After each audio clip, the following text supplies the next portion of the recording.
Welcome back. It's Tara Thomas, Waterloo Schools. Jim Day is now joining me. He's a former AEA-7 speech pathologist and equity specialist. Love that title. And he's also a KBBG close friend on the advisory board. He's the chair of the station's advisory board. I didn't know that about Mr. Day when we first spoke, and I thought he'd be a great guest to share some thoughts with the listeners. But it's totally appropriate, Jim, that you're here with me today because we have a lot we can talk about, and I love to pick your brain. Tell us your history in Waterloo. Well, I grew up here. I was educated in Roosevelt Elementary and then Logan Junior High at the time, and an East High graduate. Stayed put to go to school at UNI because I was interested at that time in being a speech-language pathologist, and it had one of the best clinical programs in the United States. So thanks to, I'll mention the name and you'll hear it at UNI, Dr. Roy Eblin, whose clinic up there is named after, encouraged me to stay and to do some things. And when it came time to finish my master's program, was fortunate enough to get a fellowship to stay up at UNI. My wife is also from here. We were classmates at East. And he gave me the opportunity to get involved in what at the time was called Negro Non-Standard English. It's become Ebonics these days, and that was my study area, and as a result of both my background and everything else, it was just a great place to stay and work and be involved.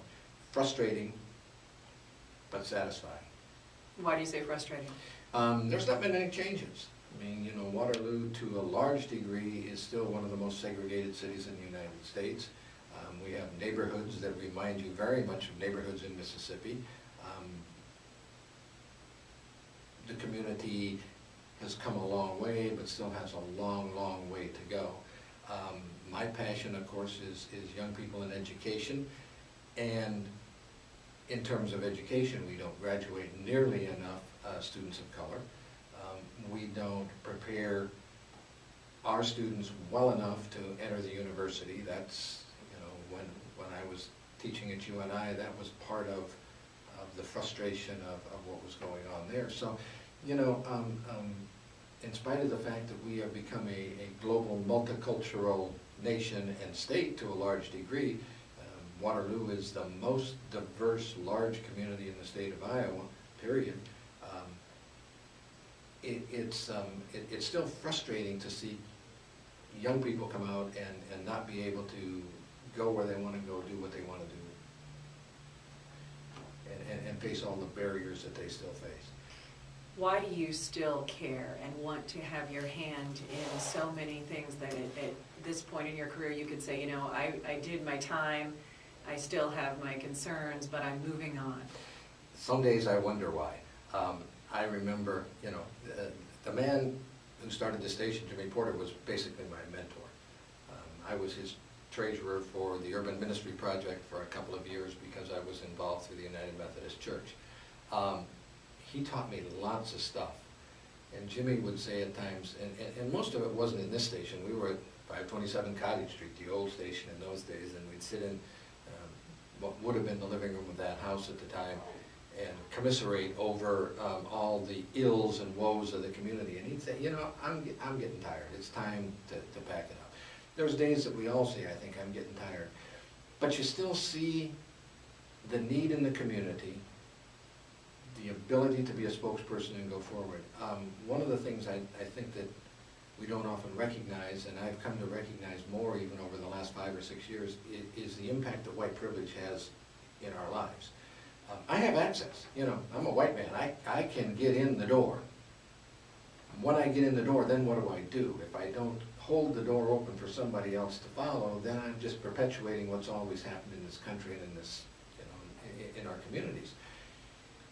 So when it's time for me to leave or to be involved or to get something going, you always want to keep the door open for those who have less access. And it's about access. So, you know, I'm reminded always of the MASH episode where the general's son was, you know, an enlisted man and was treated by the doctors. And they brought him into the officers' club. And it was an officers' club that had just been built. And Hawkeye said, as they let him in, "Oh, now that we've established a precedent, there's a few people I'd like to bring in." And he brought in a number of other enlisted people. You know, "Oh, as we have established a precedent, there's a number of people I'd like to have access." And I hope maybe that's been my role. And what is it in your past that you see as maybe the shortcomings that still need some correction in terms of how we can get more people a seat at the table, so to speak, how we can get more of those young children ultimately graduating and going on to the same opportunities that some of their maybe wealthier or entitled counterparts might be clinging to?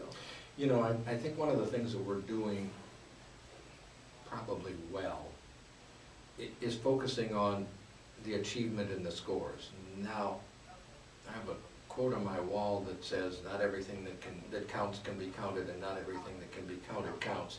And I do firmly believe in that. But unfortunately, one of the cultural norms of the United States is to count everything. You know, we are numeric in terms of how we measure how stuff goes. Took me a long time to recognize that, but we are. We need to be relationship establishers. So those of us in the field of education need to reach out to those kids who have not been typically identified as being success stories, and be their encouragers, to reach to a population or to individual students when we recognize talent, and to develop that talent, and to establish relationships and to move forward. If you go to the high schools and ask kids, who do you go to when you have a problem? You'll find probably the same 5, 6, 7, 8 names of teachers come up time after time after time after time. And that's not because they're better teachers than the guy next door. It's because they care about kids and they establish relationships, and kids know that, and they recognize that immediately. And that's part of what we're supposed to be doing as educators, you know, is to pass that notion along that you're able to do this, you're able to be successful, you need to move forward. You know, you come out of a situation very similar to mine in terms of the high school you graduated from. Same way there.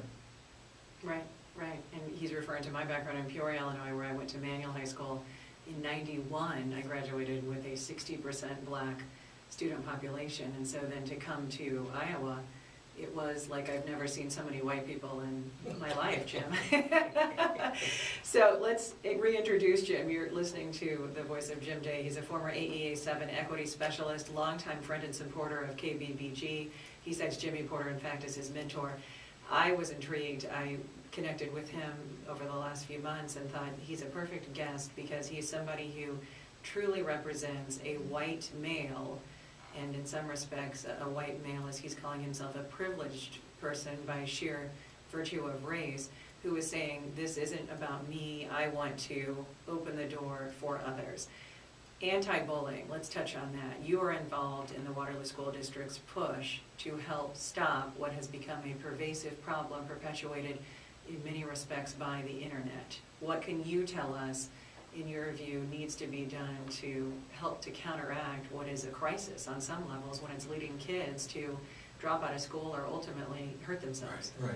You know, we have way too many kids who are victims of violence, whether it's violence perpetuated by others or violence perpetuated by themselves as a result of some contact with others. But I'd like to suggest, you know, and I'd like to tell you another story. There were a couple of efforts over time to combat bullying. And I was watching the Today Show one morning, which is, you know, a great thing to watch.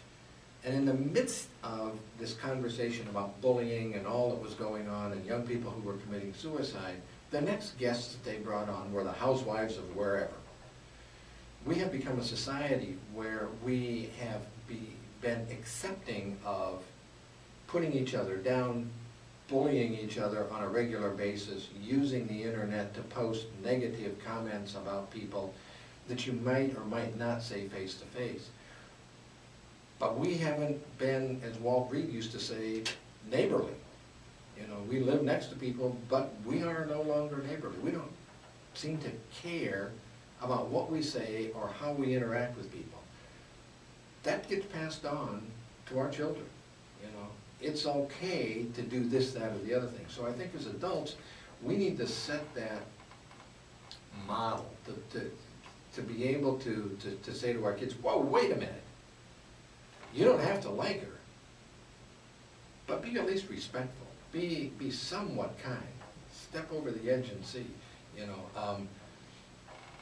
Stephen Covey is a person that we've quoted over time, a lot of time, and the one thing I say when I do workshops and have the opportunity to be involved with other people is, Covey's, one of his principles is seek first to understand, then to be understood. You know, most of us spend our lives going, well, yeah, but, and then present our point of view, rather than listening to what somebody else has to say, and making an attempt to barter that back and forth. You know, we see it in national politics, we see it in local interactions, we see it in the way governments come together,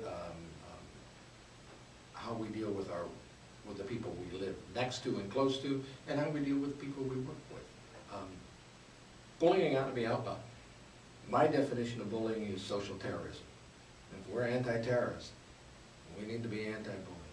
I like that. Now, if you're just catching Stephen Covey, the reference to somebody who now, his 7 principles are being implemented at the school level, right, the Leader in Me program, and I do think that that is an effective way to take something that we can apply for life on the elementary level, for sure. Jim Day speaking with me for the remaining few minutes here on this half hour I'm privileged to be a part of, and I love having a guest like Jim on because he has such a colorful past. And when you talk about his commitment to Waterloo and to East Waterloo, particularly a graduate of East High, we should mention this is East High's homecoming week, a lot of activities going on associated with that as well that you might want to check out. So let's talk about NAACP. Okay. Why would a white man who grew up in Waterloo, Iowa, care to be a part of that group or give of his time and money? You know, most people fail to remember that the NAACP was founded by a group of black and white people together. It didn't start as solely a black organized institution. The NAACP stands for what I stand for. It is that movement toward equity. It's the survivor of the 60s civil rights movement. Many of the rest of them are still around, you know, the Urban League, CORE, some of the ones that were leaders in the protest. But the NAACP seems to be the one, at least, that lived through that great tumultuous time. The ability to stand up and recognize that I am no more than anybody else and should not be treated any differently than anybody else is a central premise, I think, in the way that I've always hoped that I've chosen to live. You know, we all have some selfishness inside of us. But for the most part, it's a matter of, well, wait a minute, why am I invited in and nobody else is? And the NAACP is a vehicle to be able to work through that and to do that. And I've been privileged to be a part of that. For 8 years, I was the vice president. Dr. Blackwell from UNI is now the current president. Sharon Goodson was the former president.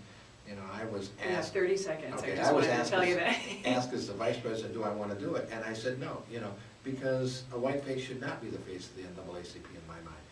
It ought to be about everybody else. So. Okay, this conversation is going to continue. Jim Day joining me, KBBG Advisory Board Chair. Thanks so much for spending time with us. We're going to have him back. We have a lot more to talk about. Have a great day. I've been in that chair on more than one occasion and had to do the same thing, Yeah, you know, I'm as sorry. you watch Hey, Bev go. We should have had you more than 15 because I can get a lot more out of you. This was great. Thank you so much. Sure, and sure. We'll do this again. Okay. This was fun. Yeah, and the next time you do that with me, you have to do it with you, because I think, and see, this is the other part of access.